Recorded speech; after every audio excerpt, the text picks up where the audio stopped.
বিয়ের আগে মনে হতো যেন বর্ষাকালই ভালো গরমকালের থেকে। সো হ্যালো এভরিওয়ান, তোমরা সবাই কেমন আছো? তোমাদের সবাইকে ওয়েলকাম জানাই আমার আরো একটি ডেইলি ব্লগে। আজ বৃহস্পতিবার, সকাল এখন 15টা। জানো তো, গতকাল রাত্রে না ছেলেটা একটু ঘুমায়নি, শুধু এপাশ ওপাশ করেছে। বুঝতে পারছি না কেন, পেটে ব্যথা করছিল নাকি কোনো সমস্যা হচ্ছিল বুঝতে পারছিলাম না।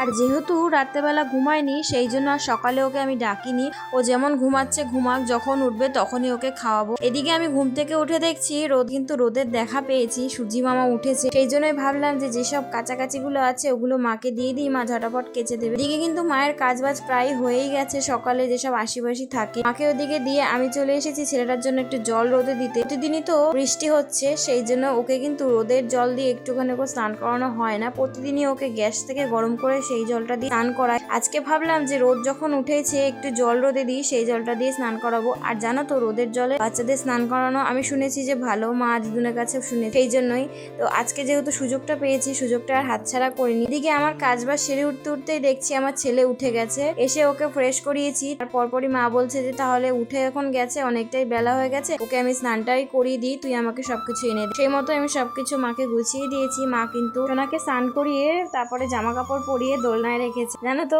মা দুদিন আগেই মায়ের শাড়ি দিয়ে এই দোলনাটা বেঁধে দিয়েছে। ও কিন্তু দুদিন আগেই তোমাদের একটা ভিডিওতে আমি শেয়ার করেছি যে ও শুধু কোলে কোলে থাকছে, নিচে একদমই থাকতে চাইছে না। তো সেই জন্যই মা বললো যে একটা চাপি থাকে, সেই জন্যই দোলনাটা বেঁধে দেওয়া হয়েছে।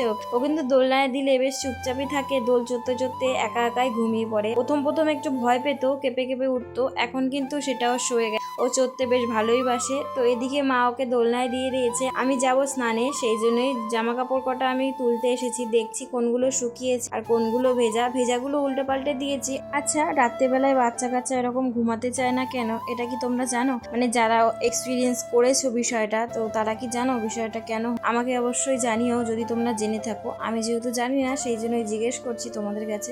যাই হোক, এদিকে দেখো দোল চড়তে চড়তে কিন্তু আমার সোনা ঘুমিয়ে পড়েছে। তো সেই জন্যই সেই ফাঁকে আমি গিয়ে স্নানটা সেরে নিয়েছি। স্নান সেরে জামা কাপড় কটা বাইরে গিয়ে মেলে দিয়ে এসেছি, যেহেতু রোদ আছে।